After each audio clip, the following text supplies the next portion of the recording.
Bagaimana Abhimanyu belajar bagaimana cara memecahkan Padmavyuha pada awalnya?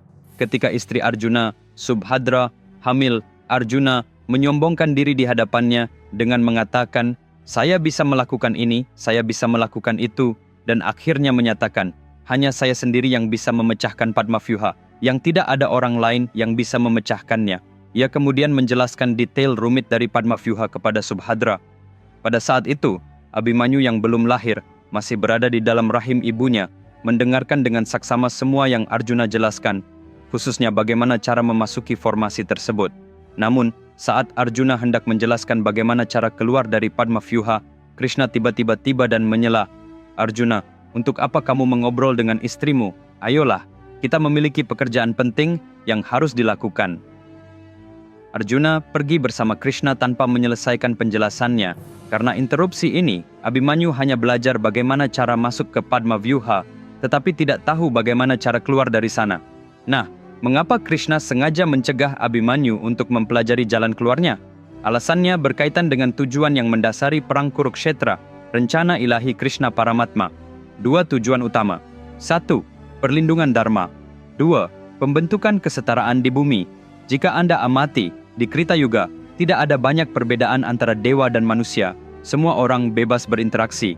Namun di Treta Yuga, hubungan antara dewa dan manusia menurun sekitar 90%. Meskipun demikian, manusia masih memiliki ikatan yang erat dengan alam. Itulah mengapa pada masa itu kita dapat berbicara dengan monyet, burung, dan sebagainya seperti Hanuman dan Jatayu dalam Ramayana. Kemudian, di Dwapara Yuga, hubungan kita dengan alam menurun hingga 90%. Orang-orang mulai memisahkan diri satu sama lain, terus-menerus bertengkar. Itulah yang dimaksud dengan perang Kurukshetra. Di era saat ini, Kali Yuga, manusia berperang dengan dirinya sendiri. Pikiran, tubuh, dan jiwa tidak lagi selaras. Masing-masing benar-benar terputus satu sama lain. Krishna tahu bahwa setelah Dwapara Yuga, hanya manusia yang akan tetap tinggal di bumi. Dan di antara orang-orang itu, harus ada kesatuan. Ya, mungkin ada perbedaan dalam hal kecerdasan, karakter, dan sebagainya. Tetapi tidak seorang pun boleh menjadi sangat kuat dalam hal kekuatan belaka. Karena jika beberapa orang memiliki kekuatan yang besar, mereka atau orang lain bisa saja menyalahgunakannya. Oleh karena itu, Krishna mengatur sebuah proses di mana semua prajurit yang paling kuat dapat dikumpulkan di satu tempat dan dihancurkan. Proses tersebut adalah perang Kurukshetra. Jika Anda perhatikan, Abhimanyu lebih kuat dari ayahnya Arjuna, Ashwatthama lebih kuat dari ayahnya Drona, Gatotkaca lebih kuat dari Bhima, dan masih banyak lagi yang lainnya seperti Barbarika, yang semuanya lebih kuat dari ayah mereka. Seiring dengan perkembangan generasi, kekuatan mereka pun meningkat. Krishna bertekad bahwa hal ini tidak boleh berlanjut. Jadi semua prajurit yang kuat ini harus binasa dalam perang. Itulah mengapa Krishna tidak mengizinkan Arjuna untuk mengungkapkan kepada Abhimanyu bagaimana cara untuk kembali dari Padmavyuha. Baiklah, mari kita kembali ke cerita utama. Sebelum berangkat untuk memecahkan Padmavyuha, Abhimanyu mengatakan kepada Dharmaraja, "Paman, saya tahu bagaimana caranya untuk menembus Padmavyuha dan masuk ke dalam, tetapi saya tidak tahu bagaimana caranya untuk keluar." Dharmaraja menjawab, "Tidak apa-apa, tunjukkanlah jalan masuknya, dan kami semua akan mengikuti di belakangmu. Kemudian bersama-sama, kita akan masuk dan memusnahkan Kauravas." Dengan kepastian itu, Abhimanyu bersiap-siap untuk berperang. Ditemani oleh kusirnya, Saumitra, ia berlari menuju Padmavyuha. Sementara itu Kripacarya berkata kepada Dronacharya, "Drona, lihatlah ke sana. Ada yang mendekati Padmavyuha." Drona menjawab, "Menuju Padmavyuha? Mustahil. Selain Arjuna, tidak ada yang bisa mematahkan formasi ini. Dan saat ini, Arjuna bahkan tidak ada di sini. Siapapun yang mencoba untuk menembus formasi ini, berarti mengundang kematian mereka sendiri. Dari penampilannya, dia terlihat seperti anak muda. Dia bahkan mungkin tidak akan mencapai sudut terakhir dari Padmavyuha. Kita lihat saja nanti." Mereka semua tertawa mendengarnya. Abhimanyu mendekati Padmavyuha. Tentara Kaurava bersorak, "Ayo, langsung saja ke alam Yama, dewa kematian." Di sisi lain, pasukan Pandawa melihat dengan penuh harap, bertanya-tanya apakah Abhimanyu akan menjadi penyelamat mereka pada hari itu. Para dewa di surga memandang dengan cemas, menunggu untuk melihat apa yang akan terjadi. Teman-teman, percayakah Anda bahwa membaca satu cerita yang sangat menarik dapat mengubah hidup seseorang sepenuhnya? Jika Anda membacakan cerita seperti itu kepada anak-anak Anda, mereka dapat mempelajari nilai-nilai yang mereka butuhkan untuk hidup percaya. Untuk masalah apapun yang Anda hadapi, Anda akan menemukan solusinya dalam satu cerita. Benarkah Anda percaya? Ye, itu mungkin. Hanya dengan kisah epik terbesar yang pernah diceritakan dalam sejarah manusia, Mahabharata. Kisah ini 100 kali lebih hebat dari film superhit manapun. Ini adalah sebuah tantangan. Kisah lengkap dari Mahabharata yang ditulis oleh Vikramaditya tersedia dalam 2 jilid dalam bentuk buku dan e-book di Amazon dan di 43 toko online lainnya. Buku ini juga tersedia di seluruh dunia dalam 54 bahasa. Tautan-tautan disediakan dalam deskripsi di bawah video. Pesan sekarang, karena ini bukan sembarang buku, ini adalah perpustakaan kebijaksanaan untuk seluruh hidup Anda.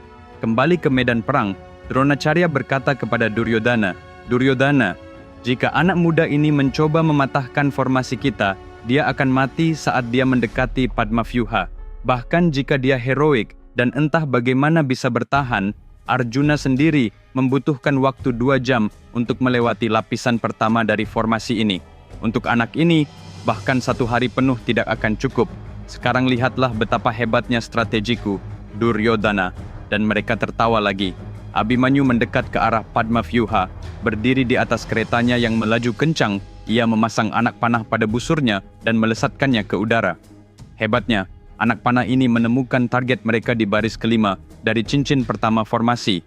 Kemudian dia membidik baris keempat, ketiga, kedua, dan akhirnya baris pertama menembak dengan keterampilan dan ketepatan yang selaras dengan pergerakan pasukan.